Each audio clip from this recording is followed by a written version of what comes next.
یہ ہے مکہ کی سب سے بڑی دشمن.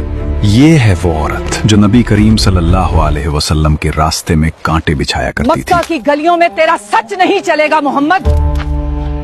یہاں ہم کانٹے بچھاتے ہیں، پھول نہیں. آج اسی گلی سے اس کا گزر ہوگا.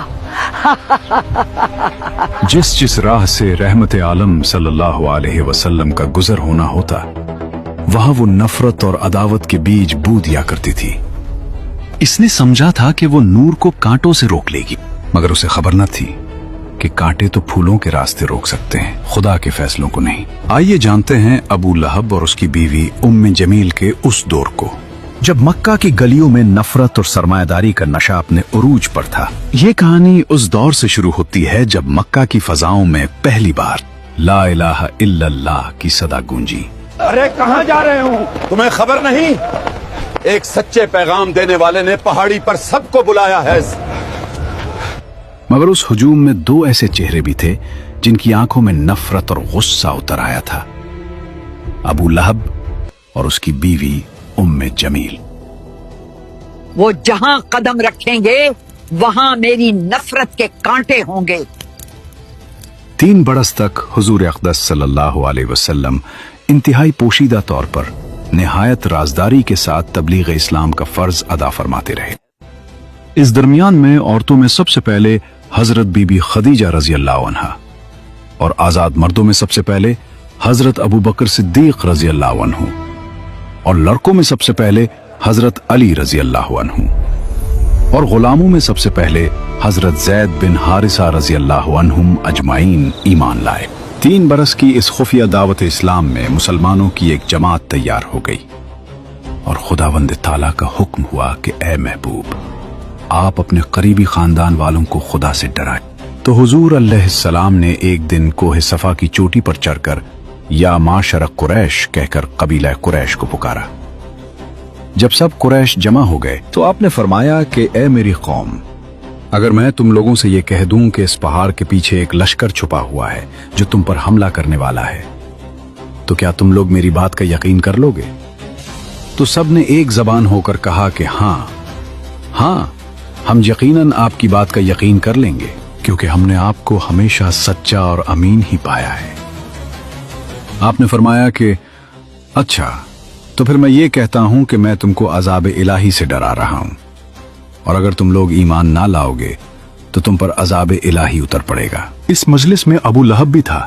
وہ کہنے لگا، کیا ہمیں یہاں اسی لیے جمع کیا گیا تھا؟ تم نے آج ہمارا وقت برباد کیا اور ہمارے دین پر انگلی اٹھائی. تیرا ناس ہو! کیا اسی بےہودہ بات کے لیے تو نے پورے قریش کو پکارا تھا؟ یہ سن کر تمام قریش، جن میں آپ کا چچا ابو لہب بھی تھا، سخت ناراض ہو کر سب کے سب چلے گئے. ابو لہب کی اس بدتمیزی اور بربادی ہو تیری کہنے کے فوراً بعد آسمان سے فیصلہ آ گیا. اللہ تعالیٰ نے اسی وقت سورہ لہب نازل فرمائی، جس میں ابو لہب کی تباہی کی خبر دی گئی. تبت یدا ابی لہب وتب ما اغنى عنه ماله وما كسب سيصلى نارا ذات لهب وامرأته حمالة الحطب في جيدها حبل من مسد. یعنی ابو لہب کے دونوں ہاتھ ٹوٹ گئے اور وہ خود بھی ہلاک ہو گیا. نہ اس کا مال اس کے کام آیا اور نہ جو اس نے کمایا. وہ ضرور بھڑکتی ہوئی آگ میں داخل ہوگا، اور اس کی بیوی بھی جو لکڑیاں اٹھانے والی ہے، اس کی گردن میں مونچھ کی رسی ہوگی. یہ آسمانی فیصلہ سن کر وہ سدھرے نہیں، بلکہ ان کے تن بدن میں آگ لگ گئی.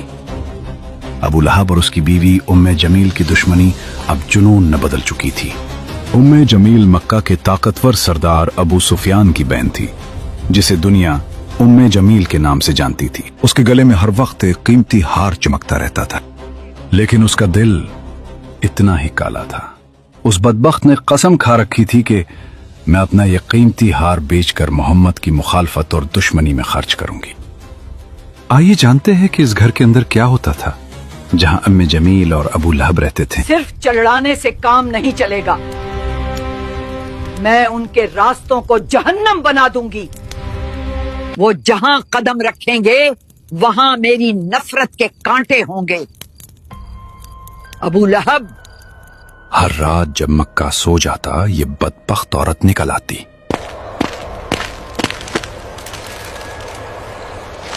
अपने नाजुक हाथों से कांटे जमा करती और उन रास्तों पर बिछा देती जहां से हुजूर सल्लल्लाहु अलैहि वसल्लम फजर के लिए गुजरा करते थे। कुछ दिनों बाद जब उस मगरूर औरत ने सुना कि रब्बे कायनात ने उसका नाम लेकर उसे ईंधन ढोने वाली कहा है, तो उसका तकब्बुर पाश पाश हो गया। वो इंतकाम की आग में जलती हुई हाथ में पत्थर लिए हरम की तरफ भागी। उसका इरादा था कि माज़अल्लाह नबी करीम सल्लल्लाहु अलैहि वसल्लम को नुकसान पहुंचाए, लेकिन देखो कुदरत का करिश्मा। कहाँ है वो? मैंने सुना है वो मेरी बुराई करता है। खुदा की कसम, अगर मैंने उसे देख लिया तो ये पत्थर उसके मुंह पर दे मारूंगी। वो सामने खड़ी थी, हुजूर वहीं तशरीफ फरमा थे, मगर अल्लाह ने उसकी आंखों पर पर्दा डाल दिया। उसे अबू बकर तो नजर आए, मगर जाने आलम नजर ना आए। वो बड़बड़ाती हुई वापस लौट गई, क्योंकि जिसका मुहाफिज खुदा हो उसे कोई आंख नहीं देख सकती। दूसरी तरफ नबी करीम सल्लल्लाहु अलैहि वसल्लम को हुक्म दिया गया, आप अलैहिस्सलाम हक को अलल ऐलान बयान फरमाइए। चुनाचे उसके बाद आप अलानिया तौर पर दीन इस्लाम की तबलीग फरमाने लगे, शिर्क व बुत परस्ती की बुराई फरमाने लगे, और तमाम कुरैश बल्कि तमाम अहले मक्का बल्कि पूरा अरब आपकी मुखालिफत पर कमर बस्ता हो गया, और हुजूर अलैहिस्सलाम और मुसलमानों की इज़ारसानियों का एक तूलानी सिलसिला शुरू हो गया। देखते हैं कौन हमें हिला सकता है। इधर अबू लहब और उम्मे जमील दोनों मियां बीवी की दर्दनाक मौत होनी थी, और फिर वक्त ने पलट खाया। कुरान की बात सच साबित हुई। अबू लहब पर अदसा बीमारी का कहर टूटा। उसके जिस्म से ऐसी बदबू फूटी कि उसके अपने बेटों ने उसे छोड़ दिया। कोई उसे हाथ लगाने को तैयार न था। मौत के बाद उसे लकड़ियों से धकेल कर एक गड्ढे में फेंक दिया गया और ऊपर से पत्थर बरसा दिए गए। और वो लकड़ियां ढोने वाली उम्मे जमील, जिस रस्सी से वो नबी के रास्ते में कांटे लाती थी, एक दिन जंगल में थक कर बैठी तो वही रस्सी फिसल कर उसके गले का फंदा बन गई। उसका कीमती हार धरा का धरा रह गया और मूंछ की रस्सी ने उसका किस्सा तमाम कर दिया। अबू लहब की साजिशें नाकाम हो चुकी थीं, लेकिन अब मक्का की जमीन कमजोर मुसलमानों पर तंग की जा रही थी। जुल्म का एक नया दौर शुरू हुआ, जिसका कमांडर अबू जहल था।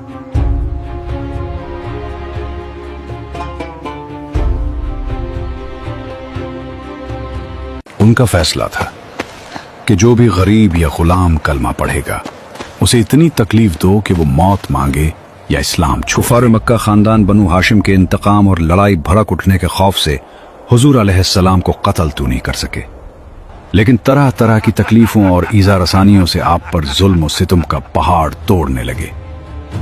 अगर वो मक्का की किसी गली में नजर आए तो उसे एहसास दिलाओ कि ये शहर उसका नहीं है। उसकी आवाज को दबा दो, उसके रास्ते में रुकावटें खड़ी कर दो, ताकि मक्का में कोई उसकी बात सुनने की हिम्मत ना करे। चुनाचे सबसे पहले तो हुजूर अलैहिस्सलाम के काहिन, साहिर, शायर, मजनून होने का हर कूचा और बाजार में जोरदार प्रोपेगेंडा करने लगे। आपके पीछे शरीर लड़कों का गौल लगा दिया, जो रास्तों में आप पर फप्तियां कसते, गालियां देते और ये दीवाना है का शोर मचा मचा कर आपके ऊपर पत्थर फेंकते। कभी कुफारे मक्का आपके रास्तों में कांटे बिछाते, कभी आपकी मुकद्दस और नाजुक गर्दन में चादर का फंदा डालकर गला घोंटने की कोशिश करते। एक मर्तबा जबकि हुजूर अलैहिस्सलाम हरम काबा में नमाज पढ़ रहे थे, ऐन हालत नमाज में अबू जहल ने कहा कि कोई है जो आले फलां के ज़िबा किए हुए ऊंट की ओझड़ी लाकर सजदा की हालत में उनके कंधों पर रख दे। ये सुनकर उखबा बिन अबी मुयत काफिर उठा और उस ओझड़ी को लाकर हुजूर अलैहिस्सलाम के दोशे मुबारक पर रख दिया। हुजूर पाक अलैहिस्सलाम सजदे में थे। देर तक ओझड़ी कंधे और गर्दन पर पड़ी रही और कुफ्फार ठट्ठा मार मार कर हंसते रहे और मारे हंसी के एक दूसरे पर गिर गिर पड़ते रहे। आखिर हजरत बीबी फातिमा रदी अल्लाह ताला, जो उन दिनों अभी कम सिन लड़की थी, आए और उन काफिरों को बुरा भला कहते हुए उस ओझड़ी को आपके दोशे मुबारक से हटा दिया। हुजूर सल्लल्लाहु अलैहि वसल्लम के क़ल्ब मुबारक पर कुफ़ार कुरैश की इस शरारत से इंतहाई सदमा गुजरा और नमाज से फारिग होकर 3 मरतबा ये दुआ मांगी कि अल्लाहुम्मा अलैका बिकुरैश, यानी ए अल्लाह तू कुरैश को अपनी गिरफ्त में पकड़ ले। फिर अबू जहल, अक़बा बिन रबिया, शैबा बिन रबिया, वलीद बिन उक़बा, उमैया बिन खल्फ का नाम लेकर दुआ मांगी कि इलाही तू उन लोगों को अपनी गिरफ्त में ले ले। हजरत बिलाल रजी अल्लाह अन्हु जो उमैया बिन खल्फ काफिर के गुलाम थे, उनकी गर्दन में रस्सी बांधकर कूचा बाजार में उनको घसीटा जाता था। उनकी पीठ पर लाठियां बरसाई जाती थी और ठीक दोपहर के वक्त तेज धूप में गरम गरम रेत पर उनको लिटाकर इतना भारी पत्थर उनकी छाती पर रख दिया जाता था कि उनकी जबान बाहर निकल आती थी।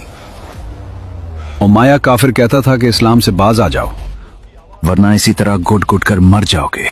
मगर इस हाल में भी हजरत बिलाल रजी अल्लाह अन्हु की पेशानी पर बल नहीं आता था और बुलंद आवाज से कहते थे, खुदा एक है, खुदा एक है। हजरत अम्मार बिन यासिर रजी अल्लाह को गरम गरम बालों पर चित लिटाकर कुफ्फार कुरैश इस कदर मारते थे कि ये बेहोश हो जाते थे। उनकी वालिदा हजरत बीबी सुमैया को इस्लाम लाने की बिना पर अबू जहल ने उनकी नाफ के नीचे ऐसा नेजा मारा कि ये शहीद हो गई। हजरत जनीरा रजी अल्लाह अन्हा हजरत उमर रजी अल्लाह अन्हु के घराने की बांदी थी। ये मुसलमान हो गईं तो उसको इस कदर काफिरों ने मारा कि उनकी आंखें जाती रहीं।